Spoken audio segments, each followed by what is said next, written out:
A Tiny Revolution features adults having adult conversations, which means that adult language is probably going to be present, just so you know.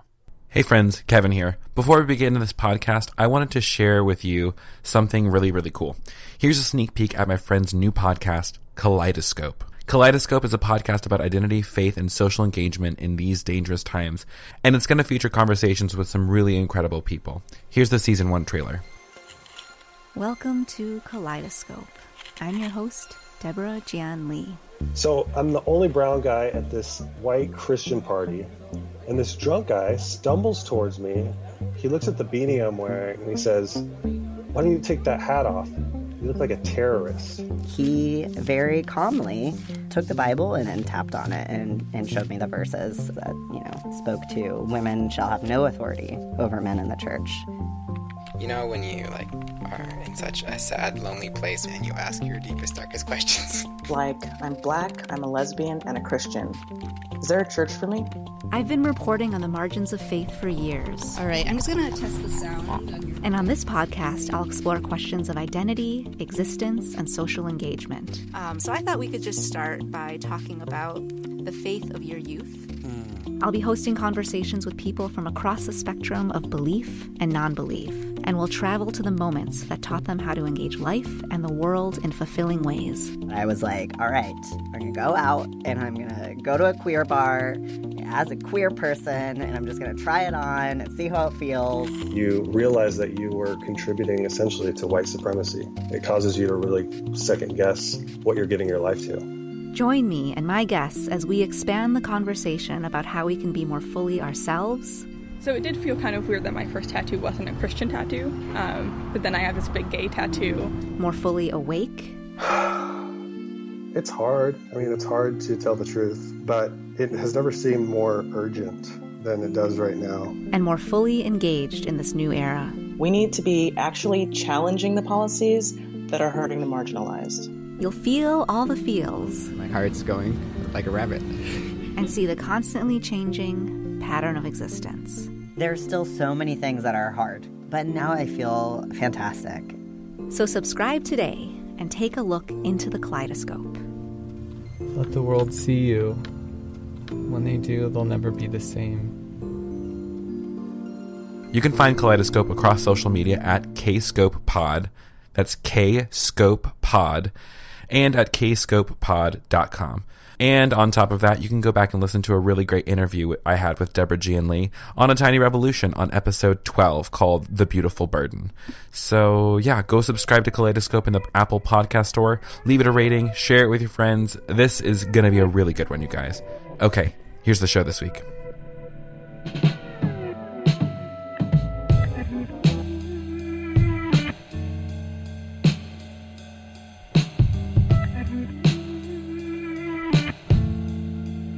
Hi there, my name is Kevin Garcia, and you're listening to A Tiny Revolution, a podcast about ordinary people living revolutionary lives. Y'all, happy Black History Month to all of my black friends out there. I'm going to be real with y'all. I've gotten pretty much a PhD level education from doing something as simple as listening to black voices in media, on Twitter, YouTube, the people in my circles. Seriously, black friends from across the country, I am indebted to you for all that you've done for me in my own work and how you support me and correct me and call me out when I need to. And I pray that every single day I'm confronting my own racism, and that I hope to strive to be a better ally. So that's all I'm going to say about that, is that I'm just really thankful for all of my black friends out there who teach me so much. So, in honor of Black History Month, I wanted to share some encore episodes featuring conversations I've had with my black friends on this podcast who are making black history here and now. So every week in the month of February, you are going to be getting an encore episode, some from way back when I started this podcast, and some you may have heard more recently in the past few months. Either way, they're inspirational, educational, and everything you've ever wanted, to be honest. So thanks for joining me for Black History Month. And here is an encore episode.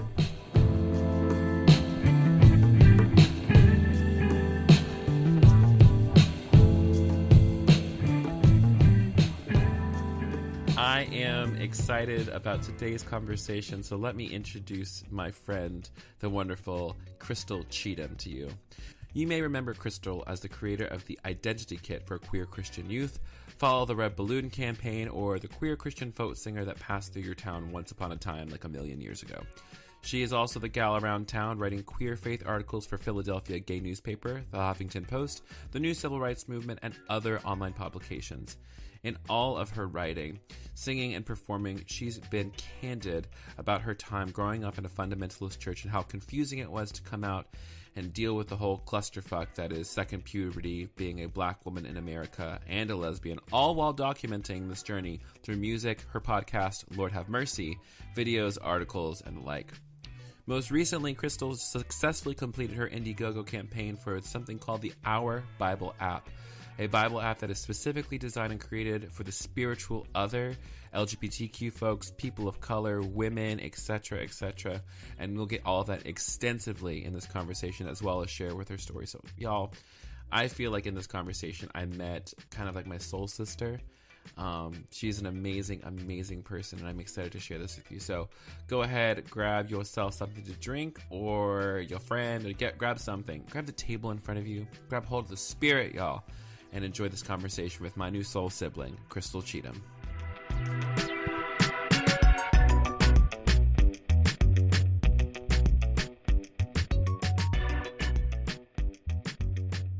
I am a lesbian, I'm a Christian, I'm a black woman. I live in Philadelphia, and I have been a queer Christian activist, I think since 2011. So doing this work, and in my creative time, I sing and I play guitar, and I've been a writer most of my professional life, and I think that's mostly what people see when they look me up on the internet is Right. My writing and my singing, and I guess this app that's coming out. Yeah, which is insane. So I assume, like many people with our kind of identifiers being queer and Christian, did you grow up in a Christian environment, or is it something you discovered later in life? Oh yeah, I did. I grew up a Seventh-day Adventist, so very strict religious background that was based around like family and music and, you know, really good, really healthy food. But I guess the main part of the community is having a biblical lifestyle as close as you can.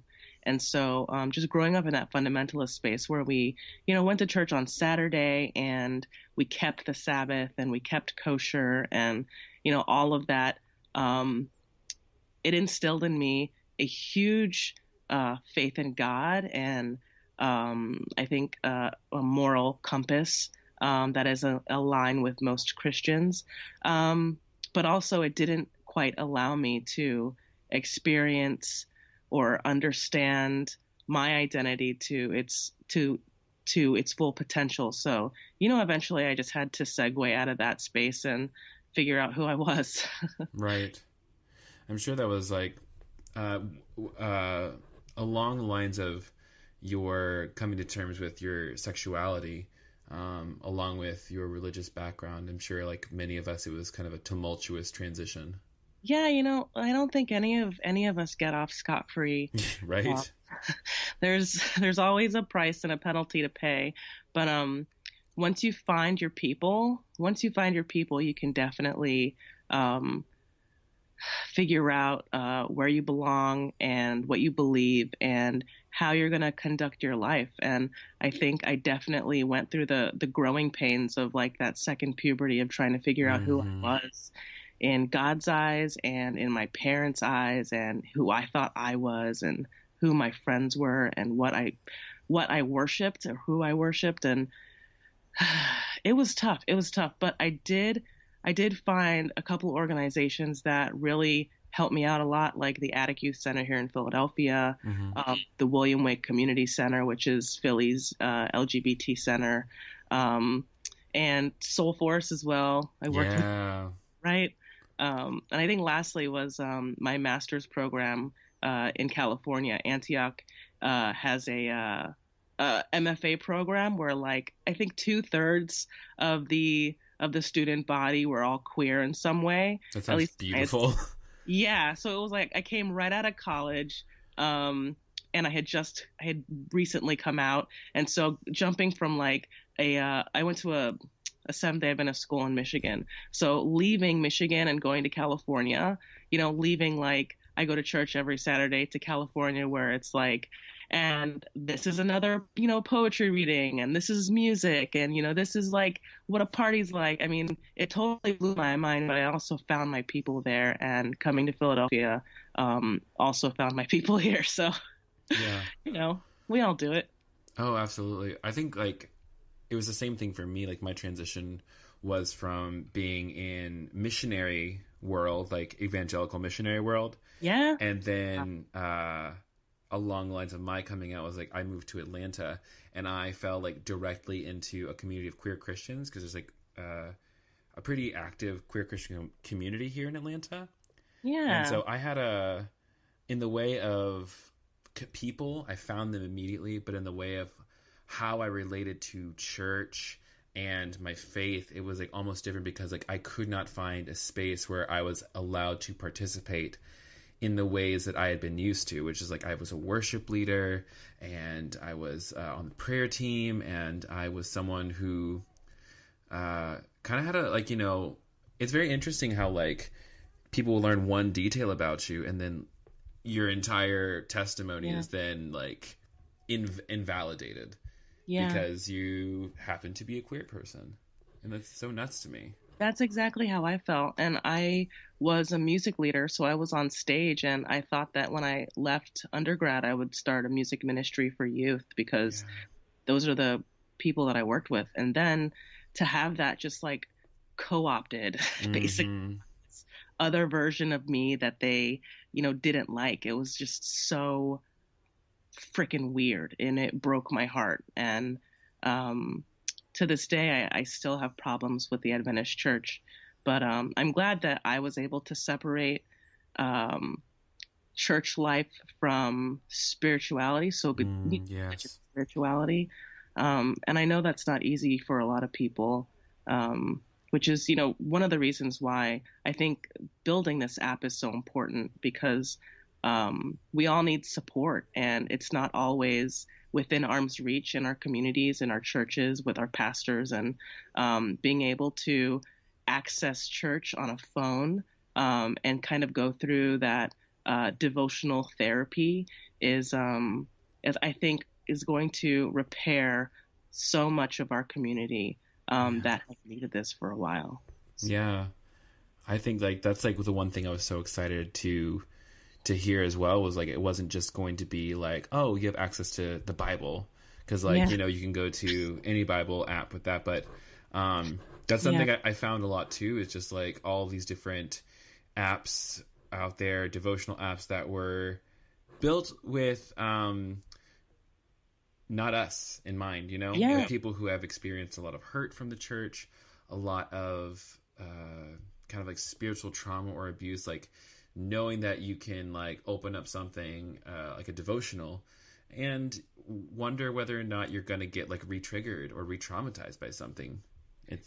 So I think what I have found so interesting about Christianity in general is that so let's say you become saved and you go to a church, and or you're not saved, you just decide to go to a church, and you're sitting there and you're talking to people, and come to find out, you are totally comfortable with like premarital sex or smoking and drinking or whatever, and everybody else in the church frowns down upon these things. And it's like, it's whatever your quote unquote sin is, even though I don't think any of those are sins. Right. Whatever it is that you do, there's no reason why somebody should look down on you for not having learned what they know, So if a church member has learned that their relationships don't work very well when they're having sex before marriage, they shouldn't be so condescending as to look down on somebody else who hasn't learned that lesson yet. And I think that's exactly what Christianity has become. It's become a club where unless you know the rules and know the stripes to wear, then you're gonna feel like shit, Yeah. And what I hope that this app does is speaks to the spectrum of spiritualities out there, where it doesn't matter, where you are along your spiritual path. You should be able to find something that speaks to your heart and helps you get to the next level, whatever that level is. And so unlike those other apps out there, we actually have devotionals that are, prime and ready for those, theological seminarian types, where it's very biblical based. And then we have those devotionals that just talk about the ego or the good naturedness of people and how to forgive somebody. And yeah, so. Yeah. As like right now, so I recently started a house church with some people in my community. Yeah. And it's led by queer people and people of color and women.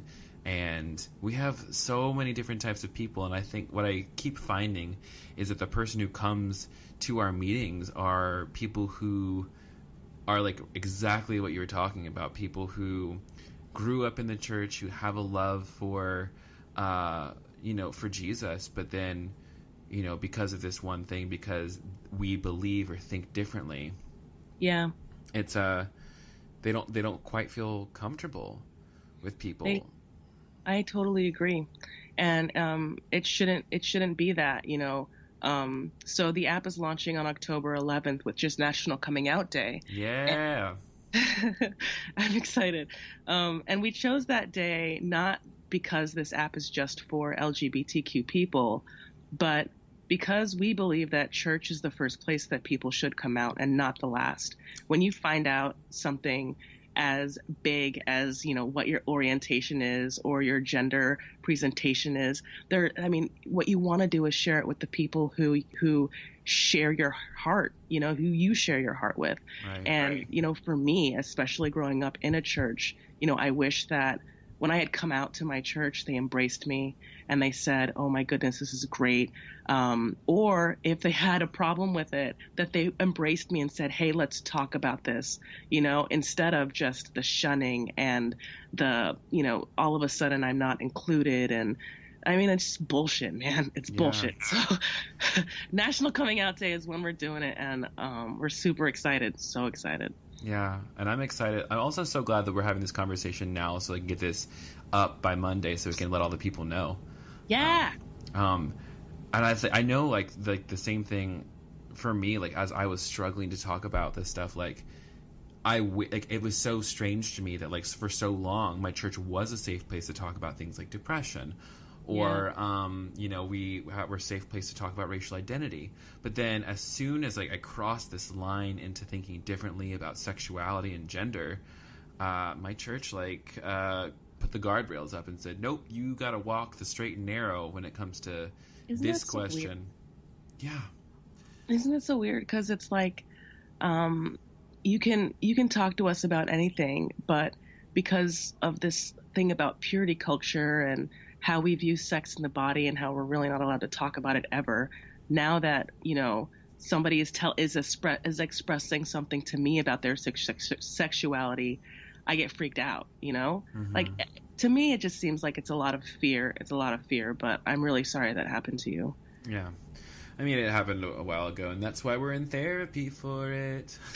Every queer person I know is in therapy. I know. Ain't that it's so interesting. In my house church, we have 3 18-year-olds who are like fresh out of high school, like either in community college or just starting college.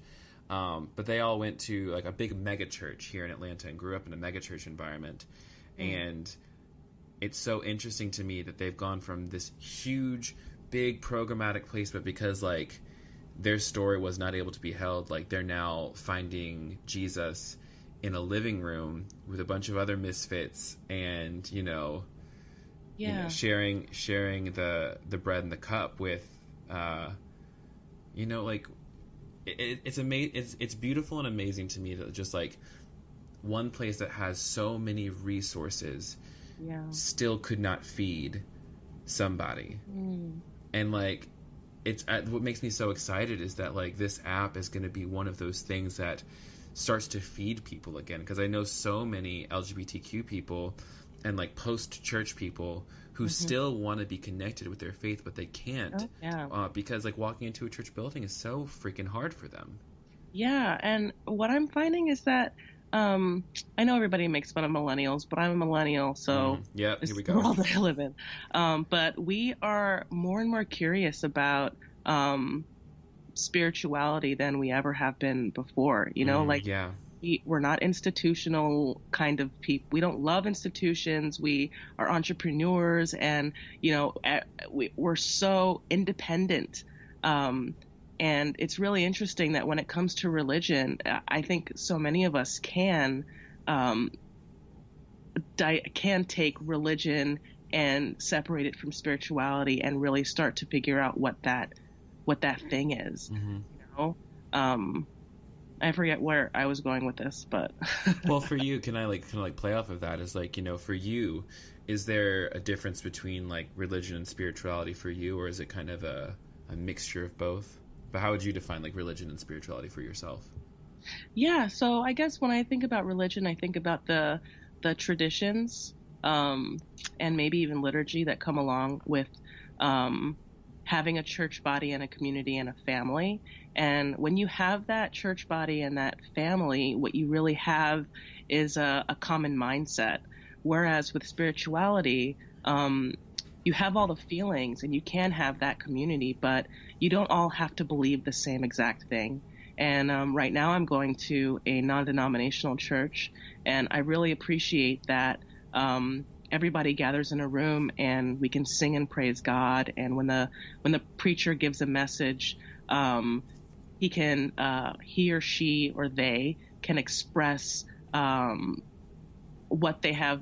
They can express the Bible in very many ways, but when we sit down and talk together about, you know, what we believe heaven and hell are, or how we think that people should relate to each other in relationships, that it's okay if we disagree. And I think that's heavily dependent on where our spirit leads us in our lives and how we theologize our own experiences. So I think that religion is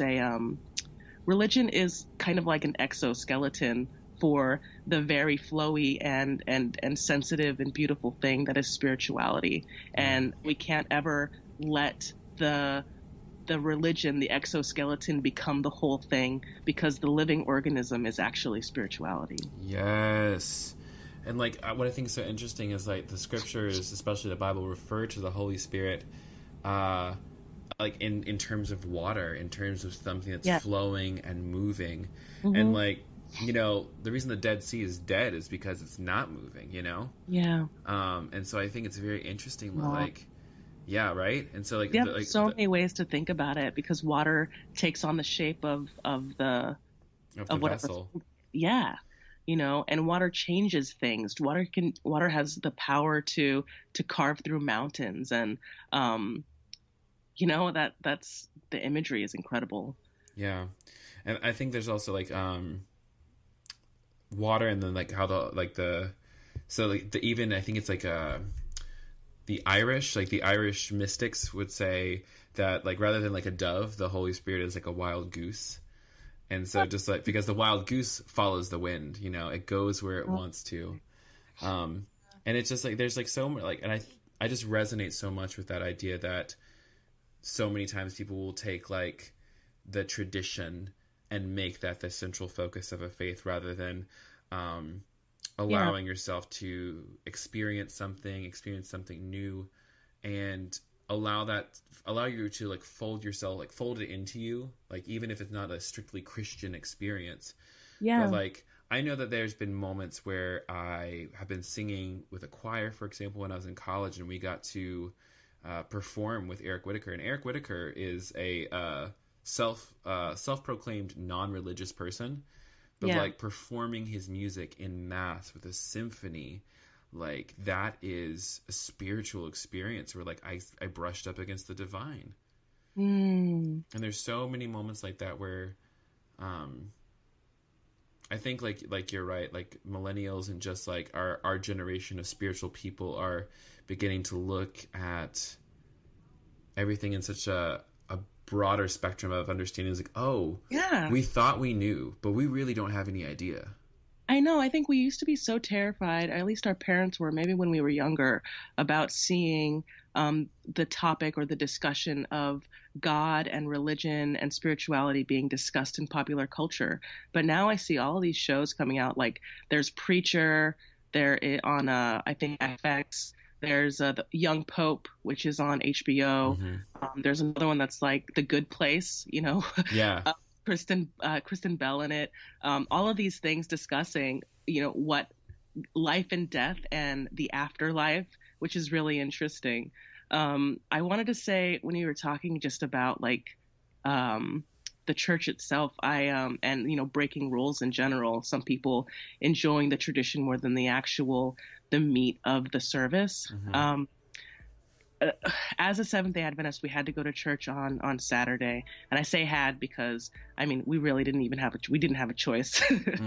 But we always told a story about Jesus and how he had his disciples. They were all following him, and one day he came across a farmer whose oxen had fallen in a well. And I don't know if he was telling this story or if this actually happened, but his proposition was, do you just let this guy's oxen, his livelihood die, or because it's the Sabbath, or do you get down and dig it out? And the answer was, of course, you get down and you dig it out. And that in itself, doing that work, is breaking the Sabbath. But at no time is your religion supposed to come before, life. And for me, everyday life. And for me, what the Adventists wanted me to do was put religion before figuring out what my life was.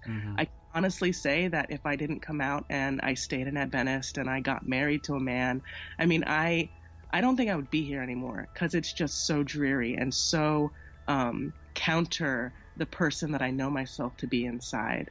Yeah. And that's the danger of religion, is that people sink their teeth into it and use it as a way to just kind of block things out, whether it's blocking out someone else's humanity or even blocking out their own. It's such a dangerous thing outside of spirituality. We're going to take a quick break from the conversation, but we'll be right back with more conversation with Crystal. Hold tight.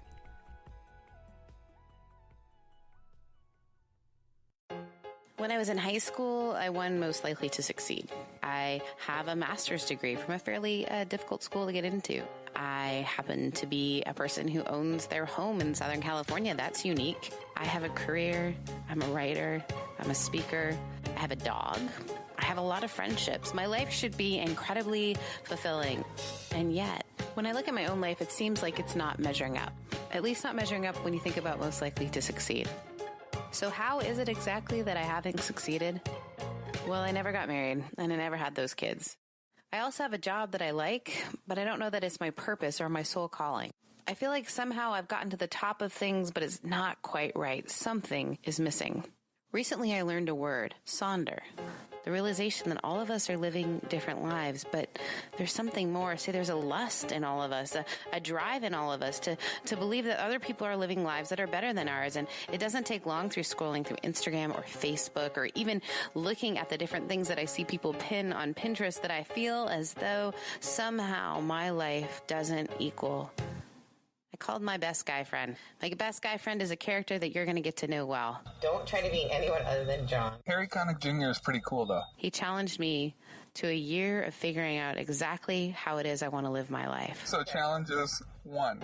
You have to love your job. I like my job. Okay, what else? Okay.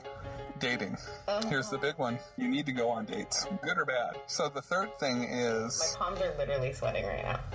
The third thing is you have to love where you live. The fourth challenge is you must find friends outside your work circle. Right now, I believe that too many of the people you're hanging around with are associated with work, and I think you have a hard time separating the two. So that's what I've got. 52 weeks. 52 weeks to stop having Sonderlust. Some of the questions we're going to look at are, do I even believe in love? Does it matter what my job is? Does where I live really matter that much? I'm going to talk to a lot of people who are a lot smarter than me. They're going to give me challenges and different steps to take. So together, let us take some time. Let us explore. It's scary, it's exciting, and it's the beginning of something new. So I've got a little bit of a story for you.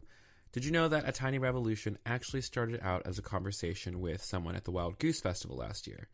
And that somebody was actually my friend Sarah Heath, who just launched her podcast, and you just heard a little advertisement for. Her new podcast is called Sonderlust, and it's her, as you heard, 52-week journey to trying to figure out why she is so envious of other people's lives and how she can become more in touch with her own.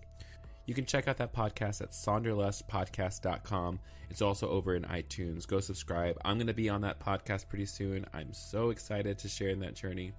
But yeah, I think you're going to love it.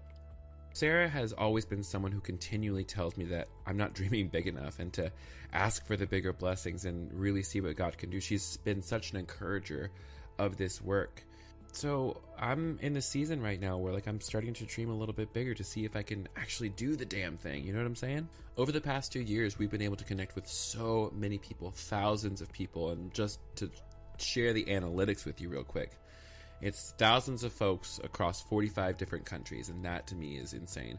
Around 1,000 folks look at the videos on YouTube every month, which is understandable because that was my latest project that just started over the summer. Around 5,000 folks listen to the podcast per month, which is pretty astounding. And on average, 10,000 people come to the blog to read. So 16,000 people per month. People you never think that you're impacting. But then, you show up to a conference and I've met folks that have said that blog you wrote was really helpful.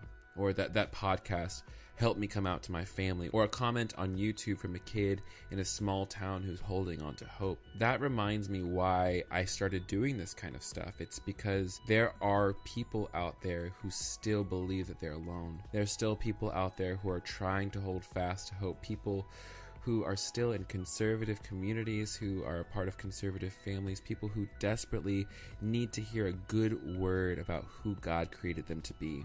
That's why I create these resources, the podcast and the blog and the YouTube channel, because I believe that literally being a single voice out there can make such a big difference, and I've seen it firsthand. And I've got a big dream, y'all. I want to do more. I want to reach more people. I want to create more content so that folks can get some hope.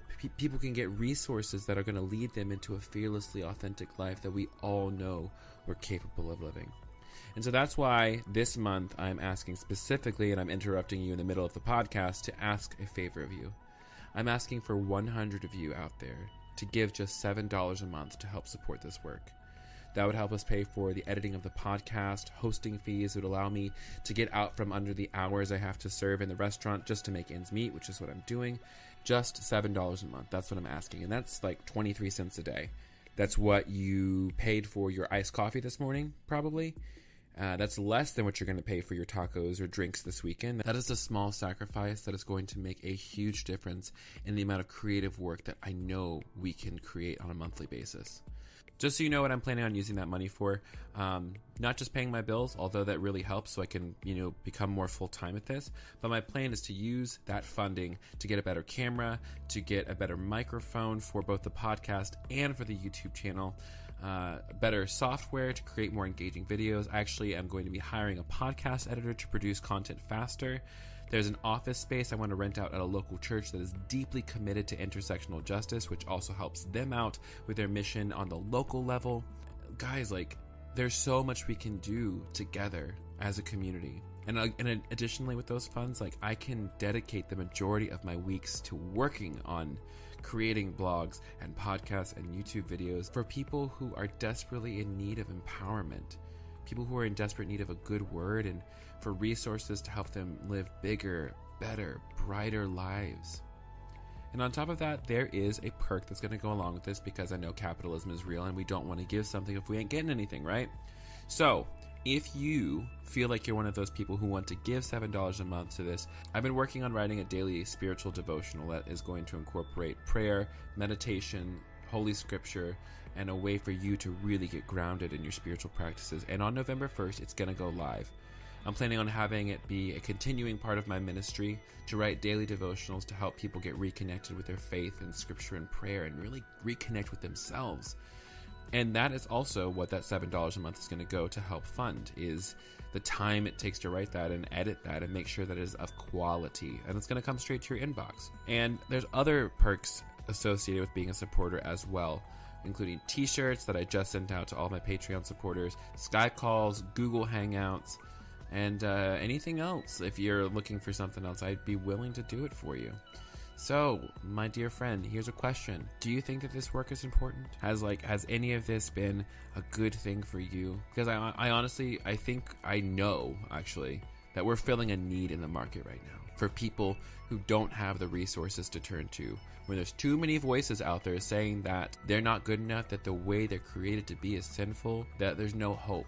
I believe that we can make a difference in this world. I believe that the internet is one of the biggest blessings that God has given us, and we need to use our time, energy, resources, and our cash to impact the lives of those around us, just on the other side of a keyboard. So, I'm asking you, will you partner with me? Just 100 of y'all, $7 a month can make a huge difference. I'll keep you updated every week so I can tell you where we all are in our campaign. So keep an eye on the blog, keep an ear to the podcast, and I'm hopeful. So if you want to become a supporter and lock yourself into that dope reward, head on over to patreon.com/thekevingarcia. Thank you so much in advance. I look forward to collaborating with you. Now, let's get back to the conversation.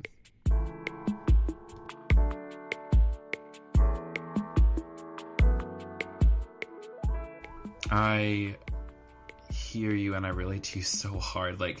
Right? High five. Yeah. Gosh. Okay.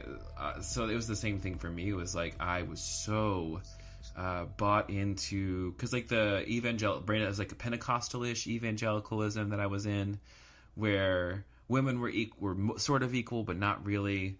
And queer people, you should seek divine healing from the Spirit because anything is possible with miracles, signs, and wonders in the whole 9 yards. Yeah. And, I still believe in the miracles and the signs and the wonders, but it's one of these things where just yes, I believe that God can do anything, but will God do anything just because I ask? If I just believe hard enough. And that it was one of these things where, I like you just said, if you stayed there, you would have been married to a man, etc. I was, dating a woman, and we were meeting the folks, the whole 9 yards, and it was really dreary for me because there was this whole part of me that I suppressed for so long in the name of adhering to the institution to which I pledged my allegiance. And I think there's a big difference between pledging your allegiance to the living God, and there's a big and pledging your allegiance to an institution. And that is, it's a crazy thing to start questioning what you thought was quote unquote true for so long. And then knowing that you still from these things that we brought from our past, there were good foundational truths there. But going beyond it, there was, Pastor Nadia Boltz-Weber said this at a talk that I heard her give, and she said that with the Reformation, the 500th anniversary of the Reformation coming up, that she believes that the Reformation is not going to be because we're becoming more deeply theological or more deeply spiritual, but that we're going to become more deeply pastoral. And what she meant by that was exactly what you're saying, is that it has little to do with the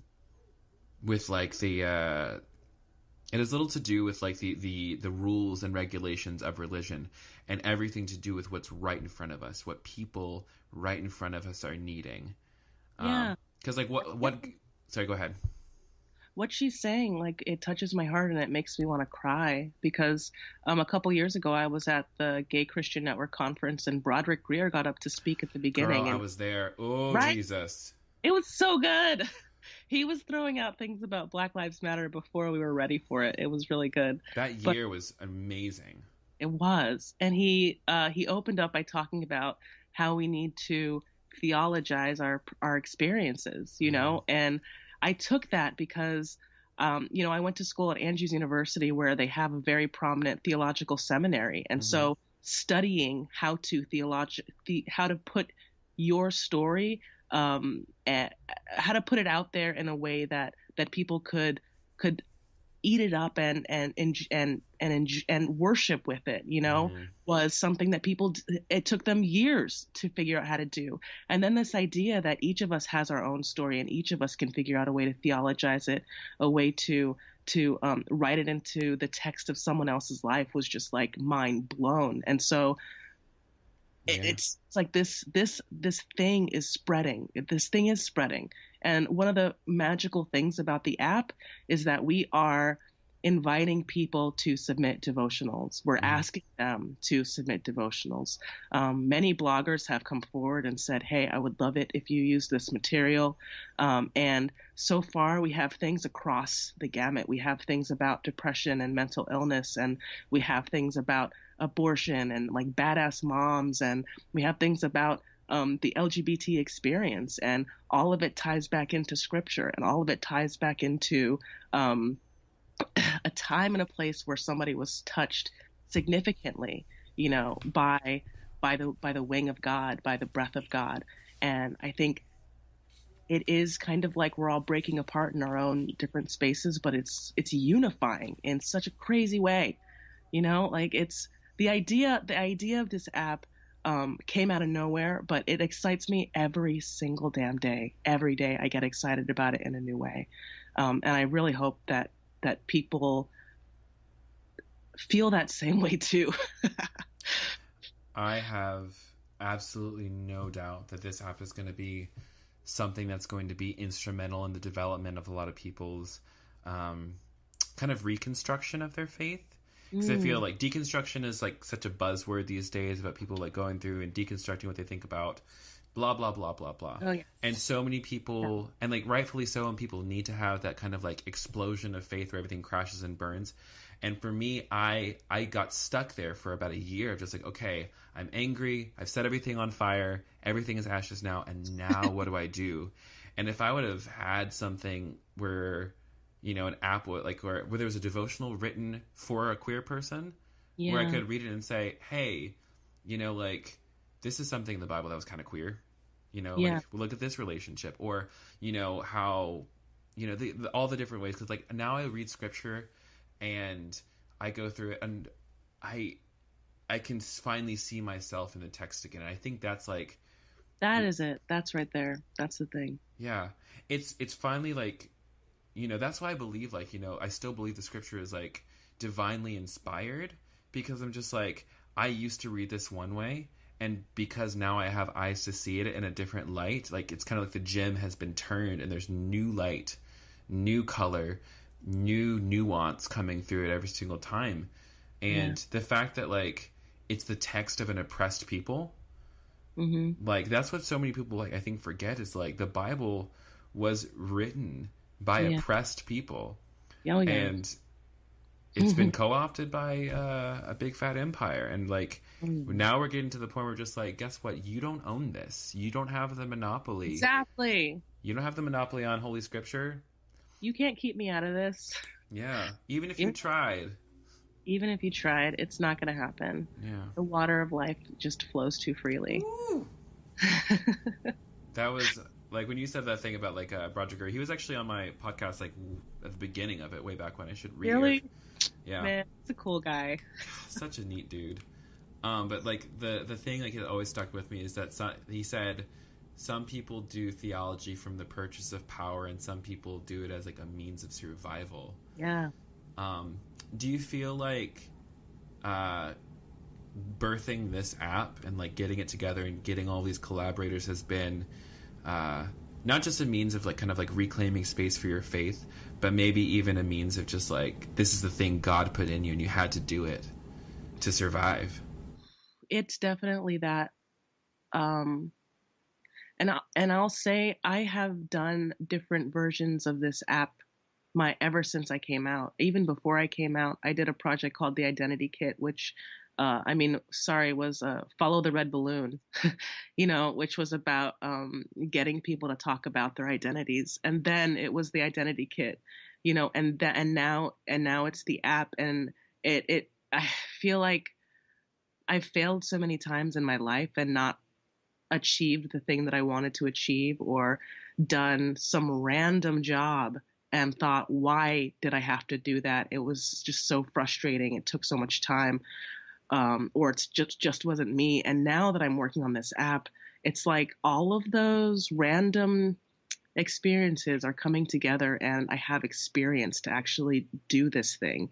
And I'll say right now, I'm a one-woman army right now. I have a few people who, are giving me a couple hours of their time each week, but I mean, like, I am making the phone calls and emailing and, writing things, and it's tough. It really is hard. And I often cry or want to cry or set things on fire. But I will also say that I am having the time of my life. I really am. And I would have it no other way. And I can't. And I do believe this is something that I have to do. Whether I can afford to pay my rent or not, which is another story we'll not talk about right now. Girl, I know exactly what you're talking about. It's like, I gotta make the podcast, I gotta make the YouTube videos, I gotta do the thing, because it's like the thing that God has put in me, and then I'm gonna worry about rent in a minute, Yeah, I can't right now. I will in a minute, but all in its time, all in good time. I'm so, like, from one creative to another, I am so pumped, and I'm so proud of you for, like, I know I don't even know you at all, but, like, I just resonate so much with your drive to create, and it's so encouraging for me to see you doing this, and to see not only, like, you, like, going after the thing that God has put in your heart, but, like, seeing it succeed. Like, I mean, thank you for saying that.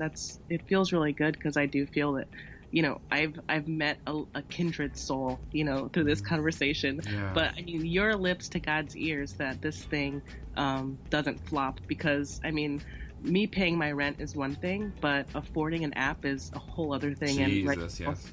We're looking for sponsors. We're looking for all kinds of, financial goodies to help us get to the next month. And that's a constant prayer that I'm praying.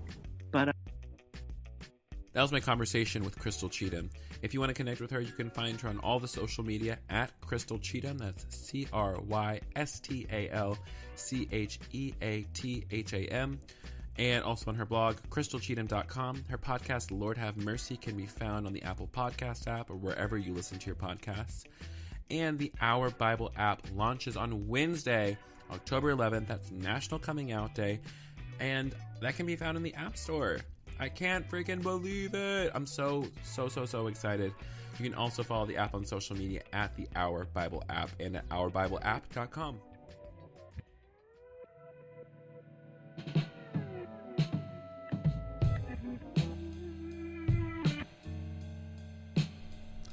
Thanks for joining me for a Black History Month Encore episode, friends. I really hope you enjoyed it. Special thanks, as always, to my amazing supporters on Patreon, without whom this podcast would not be possible. Patreon, if you didn't know, is an easy way for you to give back to the creatives you love who make the content you consume in a practical way.